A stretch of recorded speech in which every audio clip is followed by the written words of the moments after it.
Greetings, I'm Hondo, and this is my review of the Solidgoldfx Beta Mark II preamp. Let's check it out.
Let's jump right into the sound clips. The single chain for today is going to be my Serek Lincoln into my Trickfish 0.5K into my Apollo X8 straight into Ableton.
So now that you've heard the pedal, let's go over the build quality and the features.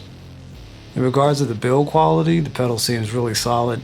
The knobs are on here nice and tight and they turn really smoothly. The switches seem solid, and I think this pedal will probably be able to stand the test of time on your pedal board and look cool while you're doing it. In regards to the controls, there's only 3 knobs and a switch. You have gain, volume, and tone, and then a switch up here. And basically what that switch does is switch it from preamp mode to gain mode. In preamp mode, you're not getting any function out of the gain knob, it's just a clean preamp.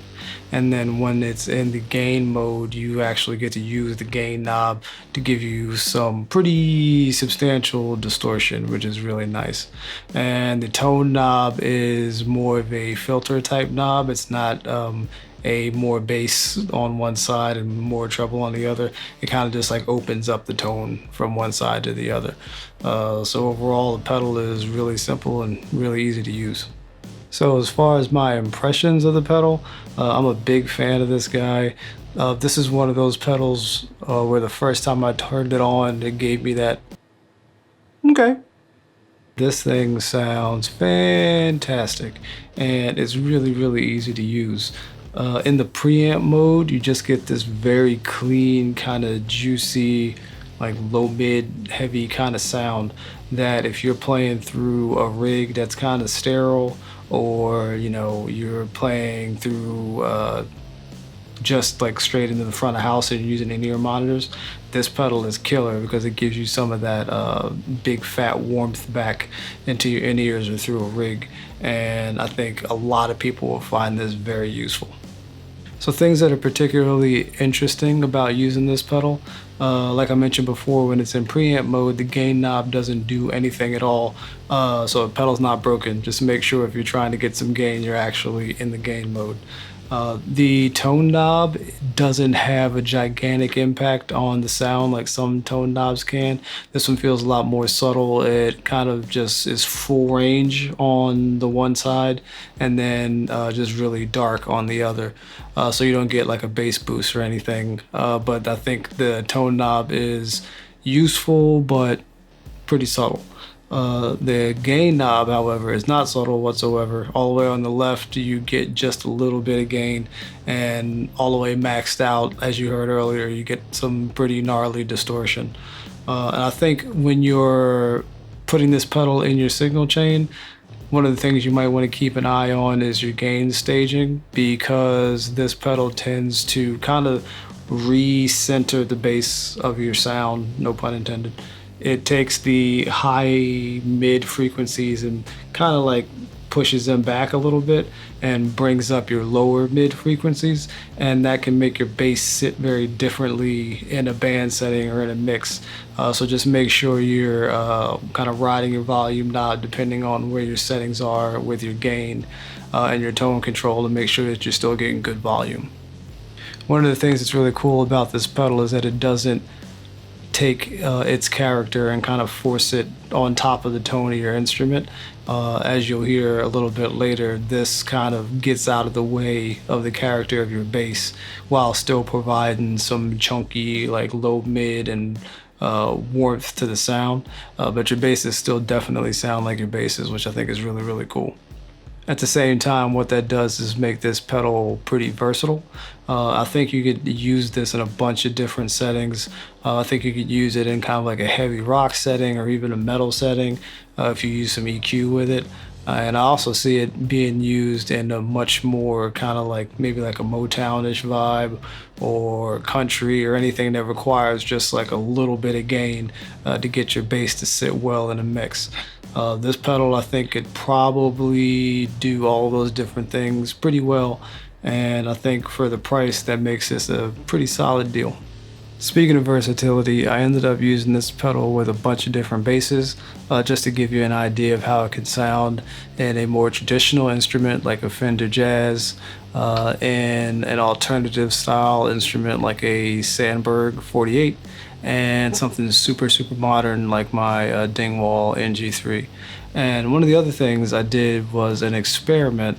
I thought that this distortion sounded kind of transparent like I mentioned earlier, so I wonder what would happen if I ran the delay into it. And I used my Empress effects echo system to run into this pedal, and the result was pretty cool. I also played this with my Lincoln with a pick to give you an idea of what the distortion sounds like with a pick. So check out those sound clips and let me know what you think down in the comments.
And that's about it. This pedal is pretty small. It's not going to take up a lot of space on your board.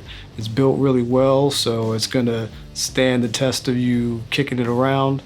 It sounds great, it looks great, and I think you could use it in a lot of different settings. So I think this pedal could be for just about anybody out there that's looking for something that's going to give their tone kind of like a kick in the butt and give it a little bit of extra low mids to give you that extra kind of foundational sound in the band setting. So overall, I highly recommend this.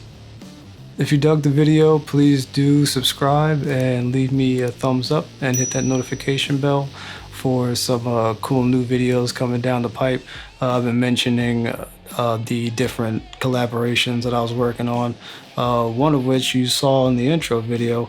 I was super happy to have Demos in the Dark come in and do a guest solo for the intro song, which I thought just ripped. I really liked it.